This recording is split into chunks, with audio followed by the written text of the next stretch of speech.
ایک بہت لمبا واقعہ ہے جس کو میں ابھی پڑھوں گا تو کم از کم آدھا گھنٹہ اس میں نکل جائے گا، جس میں ایک اعتراض مراجع عظام پہ جو کیا جاتا ہے اس کا جواب بھی اس میں موجود ہے تاریخ اسلام سے۔ دلچسپ واقعہ ہے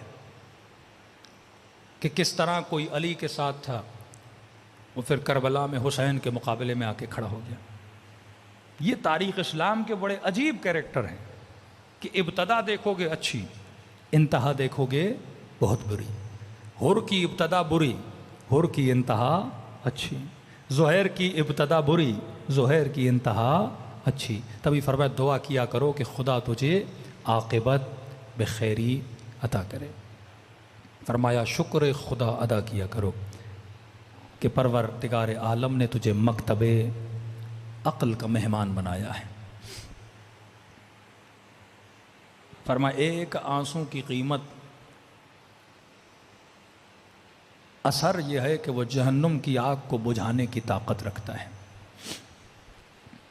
جب چھٹے امام کے گھر میں مجلسوں کی ابتدا پروپر چھٹے امام کے زمانے سے ہوئی، علل اعلان مامون کے زمانے سے ہوئی، آل بوئے کے زمانے میں علل اعلان عاشورہ کے دن چھٹی کا اعلان کیا گیا حکومتی طور پر۔ جب یہ مومن نکلا امام کے گھر سے اور امام نے کہا کہ تو نے میرے جد پہ رونے کا حق ادا نہیں کیا، تو اس نے جیب سے رومال نکالا اور کہا کہ مولا میں اتنا رویا کہ یہ پورا رومال گیلا ہو چکا ہے۔ امام نے کہا میں نے یہ نہیں کہا کہ تو نے رویا نہیں، میں نے کہا کہ تو نے حق ادا نہیں کیا۔ کہا مولا حق کیسے ادا ہوتا ہے؟ فرمایا میرے جد حسین پہ ایسے رویا کرو جیسے بوڑھی ماں جواں بیٹے پہ گریا کرتی ہے۔ اور آج سب سے زیادہ اگر کوئی امام غمگین ہے وہ حجت خدا امام زمانہ ہے۔ عادتاً ہر سال میں زیارت ناہیہ کے کچھ جملے پڑھتا ہوں۔ علماء فرماتے ہیں کہ ناہیہ ہر روز نہ پڑھا کرو، جب دل پہ کوئی بھاری کیفیت آ جائے اور دل کرے رونے کا نا، پھر اس دعا کو پڑھا کرو، کیونکہ اس جملوں میں درد ہے۔ کہیں ایسا نہ ہو کہ تو اس غم کے جملوں کو ضائع کر دے۔ میری گزارش ہے بعض مومنین سے، بعض نوحے بڑے دردناک ہوتے ہیں اور وہ گاڑیوں میں ایسے چلاتے رہتے ہیں، کبھی خود کو عادی نہ بناؤ، کیونکہ اگر عادت ہو گئی اتنی شدت کے مصائب سننے کی پھر دل قسی ہو جاتا ہے انسان کا، پھر سنتے رہو گے مولا کے گلے پہ چھری چلی آنکھوں سے آنسو نہیں آئیں گے۔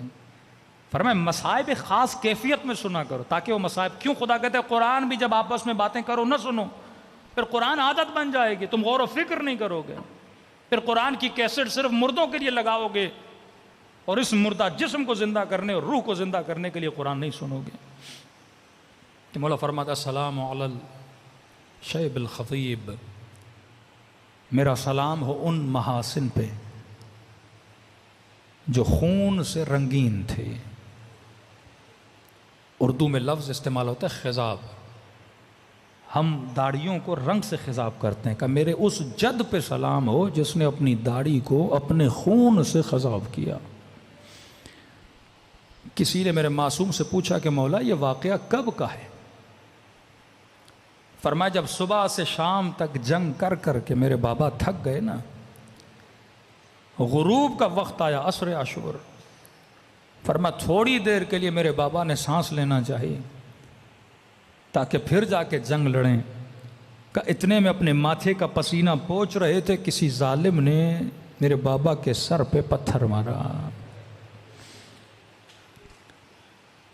کہ جب سر حسین سے خون جاری ہوا تو بابا نے خون کو پوچھنا چاہا، اتنے میں حرملا نے میرے بابا کو ایک تیر مارا۔ کہ بڑی کوشش کی کہ تیر کو آگے سے نکالے لیکن نکلا نہیں، میرے بابا نے پینٹ سے تیر کو توڑ کے نکالا۔ اب امام زمانہ پھر دوسرا سلام کرتے، فرماتے میرا سلام اس چہرے پر جو چہرے کے بل زمین پہ جا کے گرا۔